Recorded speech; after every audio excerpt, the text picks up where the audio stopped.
This is Brother Mudhuta coming to you once again. Just got back from my morning jog, so I'm kind of hope I'm not too sweaty for the camera. But look, wanted to talk about this. People keep saying, well, Americans really don't know about culture. They're saying black culture, white culture. There's no such thing as black culture and white culture. That's something made up by Freemason Caucasoids when they came over here to our land. Those are just legal terms. That has nothing to do with race. They've also misdefined what black and white means. If you look at a legal dictionary, you'll find out what black and white means. And if you look in the dictionary also, you might find out what black and white means through a dictionary, but it's really a legal term. So when I hear so-called Negroes or so-called black people talk about black culture, there is no black culture, there is no white culture, there's no yellow culture, there's no purple culture. Culture goes by nations, tribes, families, clans, right? Like there's a English culture from England, which the Caucasoid brought over here, and now he lost that.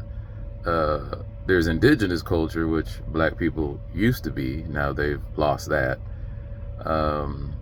You hear Americans say like Asian culture. There is no Asian culture. There's Vietnamese culture. There's Chinese culture. There's Han culture. There is the Yi culture. There's Russian culture. There's Afghanistan culture, Pakistan. But you can't, this race only has to do with genetics. It has nothing to do with culture. You know what I mean? So, I know living in America, a lot of people are just confused about what culture is. You'd have to go back to the East, or even Europe. I mean, the French have their culture, Italian have their culture, the Breton people, whatever you want to put out there, but it's by tribe and nation, not race. Race doesn't have a culture. Race is just genetics. And there's no such thing as a colored race. That's they just made it up. The Caucasoid just made it up. And unfortunately, Negroes want to live under that. That's fine. I mean, now it's a choice.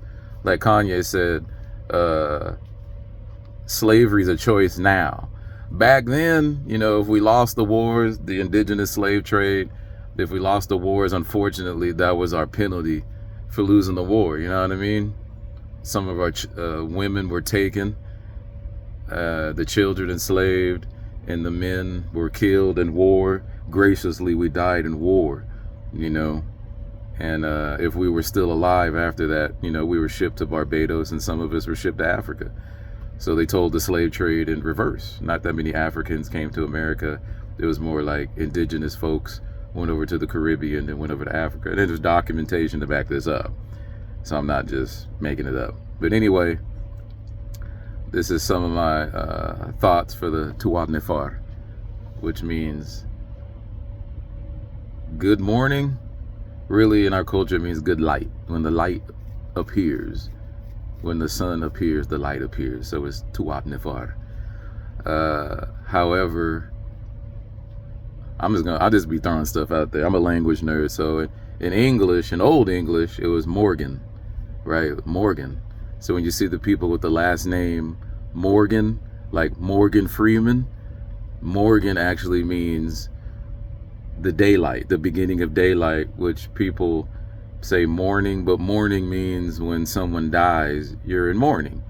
So phonetically, it sounds similar, right? Inshallah. Sounds similar, but different meanings. Morgan means, so I say good morning now. People are like, oh, what's that? Morning. It sounds similar to morning, but it's not. We're not mourning. I don't wish you a good morning. I don't want you to suffer. I wish you a good morning. All right. And on that note, Wadu. Peace.